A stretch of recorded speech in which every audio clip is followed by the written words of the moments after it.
Welcome to EPG Parshala. I am J.P. Dimri, Jagdish Prasad Dimri. I am retired professor of Russian from the English and Foreign Languages University, Hyderabad, which was earlier known as Central Institute of English and Foreign Languages. In Central Institute of Foreign Languages, I taught pioneer linguistics and gave courses on Indian aesthetics for several years. Now today, in this module, Indian Grammatical Tradition, Pioneer Linguistics, the first module of this course is Linguistic Observations in Vedic Literature. The objective of this module is to acquaint the participants with the observations in Vedic literature. Now, the word Veda is derived from dhatu, root with, means to know, with addition of suffix ach. So Veda means knowledge.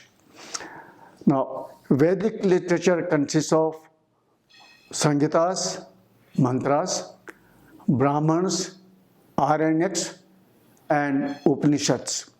Vedas are four, namely Rigveda, Yajurveda, Samveda, and Atharveda. They are also called Rig Sangita, Sam Sangita, Rig Sangita, Yajur Sangita, Sam Sangita, and Athar Sangita. Sangitas are collection of hymns, mantras. Brahmanas are written in prose style, and we can say that the Brahmanas are the first specimen of prose writing in Indian traditions.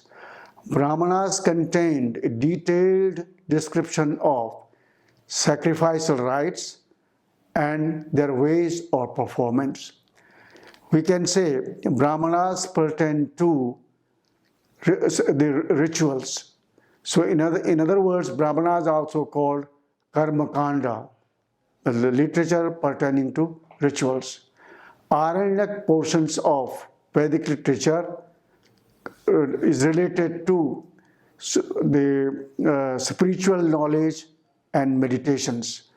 Aranyaks are also called Upasana Kanda, the literature relating to meditation. The Aranyak means relating to or produced in the forest. The Upanishads form the end part of the Vedic literature, and hence they are also called Vedanta. The word Upanishad is formed with the prefix up plus li plus root sad. Up means near, ni means properly, and sad means to acquaint or to destroy.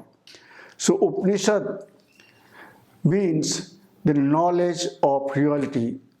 So the word Upanishad means knowledge. Now, the Upanishads are also called Jnana Kanda, the portion of Vedic literature relating to knowledge, the supreme knowledge of reality. Upanishads are also interpreted that the knowledge obtained by students sitting by the side of Guru preceptor. Upanishads are the end part of the Vedic literature. They are also called Vedanta. The word Upanishad is formed with the prefixes up plus ni plus root sad. Up means near, ni means perfectly or properly, and sad means to attain or destroy. So Upanishad means the knowledge of reality. The word Upanishad means knowledge. The Upanishads are also called Jnana Kanda, the portion of Vedic literature relating to supreme knowledge. In other words, Upanishads deal with the knowledge of Brahman, the ultimate reality of the universe. Upanishads are written in both prose and verse forms. The Upanishad has also been explained as the knowledge that has been received, obtained by the student by sitting near the feet of the Guru preceptor. For the proper understanding of Vedas, it is necessary to go to study the 6 Vedangas. 6 Vedangas are Shiksha, phonetics, Kalpa, rituals, Vyakarana, grammar, Nirukta, etymology, Chandas, metrics, and Jyotish, astronomy. In ancient time, students were required to go through all the 6 Vedangas and then only start the study of Vedas. Patanjali even says that the grammar is the most important part among these Vedangas. So he says, Pradhanam chasat sangeshu vyakaranam. The grammar is the most important part among these 6 auxiliaries. Patanjali further states that in ancient India, the students were first taught grammar and then only the Vedas. And grammarians were considered to be the highest order of scholars. And this is what Dhvanyalok has to say in this regard. Prathamo hi vidwansa vyakaranaha vyakaranam mulatvat sarva vidyanam. Grammar is the source of all disciplines, all branches of study. Hence, grammarians are highest ranking scholars. The word Vyakarana is derived from the prefixes V plus A plus root Kri and suffix an. So the term Vyakarana means to analyze certain things and to make it in one count. In other words, to split it into parts and then put them together. In other words, Vyakarana means analyzing or separating. Now we shall talk about the germs of linguistic study in Rig Veda. The concept of Vak, speech, is one of the basic central concepts of Indian thought. The power of Vak has intrigued Indian thinkers from time immemorial. Speech was considered as a causal force behind even gods and universe. Chandogya Upanishad describes speech as the essence of man, Purushasya Vagrasaha. The interest in the study of language can be traced back to Rig Veda. In Rig Veda, we don't find direct references to term grammar or grammarian, but there are hymns of Rig Veda dedicated to Vak, speech. The Rig Veda dedicates a number of hymns to Vak. The hymns of 10th Mandala 71.1 and 125 talk of 3 stages in the development of language. And that is, first, inarticulate speech, primitive articulate speech, and then language proper. Inarticulate speech pertains to the hissing of serpents, humming of insects, and notes of birds, etc. The primitive articulative speech was used by men to give name to objects, and that led to the 3rd stage, the language proper. The hymns 10th Mandala 7.2 describes how the wise men created the speech. Saktum yatitona punanto yatra dhira manasa vachamakrata atra sakhaya sakhyani janate bhadrasham lakshmi neta divachi. It states that the wise men created the speech by their wisdom, as barley is cleansed with sieve. Further, that the hymns, the 10th Mandala 71.4 states that the Vak has multiple and interrelated meanings. It denotes activity, knowledge, and the power of speech itself. And its nature consists of both of the underived, unrevealed, and revealed words, and Vak reveals itself to us. In this, Patanjali interprets the Rig Veda verse, Chatvari Shringa Trayo Asya Pada Dve Shirse Sapt Hastaso Asya Tada Baddha Vrishabho Ro Raviti Maho Devo Martyam A Vivesha. It means this great God has four Chatvari Shringa, four horns, which means four types of words: nouns, verbs, prefixes, and particles.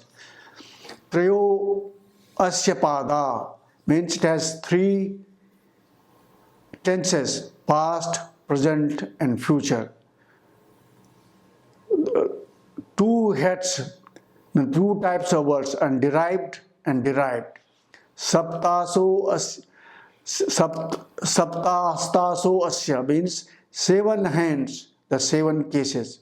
This great God is tried in 3 places: in the throat, chest, throat, and head. He is Vrishabha, he makes noise. The great God, which means sound, entered the men. So, now we shall talk about the development of linguistic study during the period of Brahmanas and Aranyaks.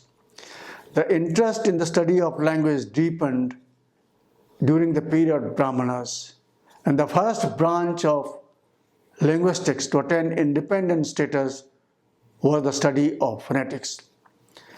The attempt was here to preserve the sacred texts in a strictly oral tradition, to preserve not only the words but their correct pronunciation and accent. And this led to an inquiry into prediction of speech sounds. At the time of Brahmanas, around 800-1000 BC, phonetics was fully developed as a science. It is interesting to note that Aitareya Aranyaka analyzes various sounds in terms of different objects in the nature. It compares consonants to the nights and vowels to the days. In one passage, the consonants are compared to the body, the voice to the soul, and fricatives to the breath. In yet another passage, the plosives are said to be a form of earth, the fricatives of the atmosphere, and the vowels firmaments.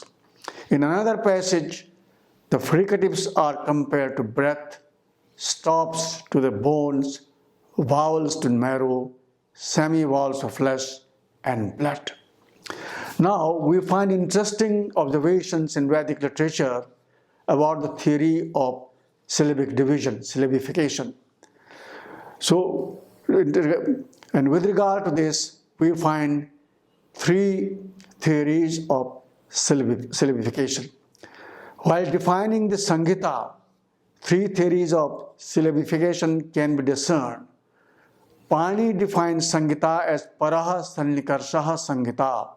Closest proximity between sounds is Sanghita. These three theories of syllabifications are, as given by Siddheshwar Verma in his book, Sanghita is interval between 2 syllables. Sanghita is interval by which the accent or the quantity of 2 syllables is distinguished.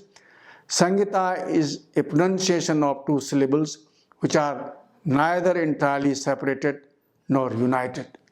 So to conclude, we can say that in Vedic literature we find very interesting observation with regard to literature, with regard to language.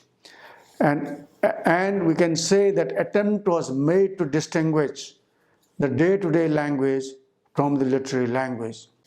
Above observations indicate that during the Rigvedic period, an attempt was made to distinguish day-to-day speech from the literary language. And during the period of Brahmanas and Aranyaks, the phonetics was well developed into a developed branch of linguistics.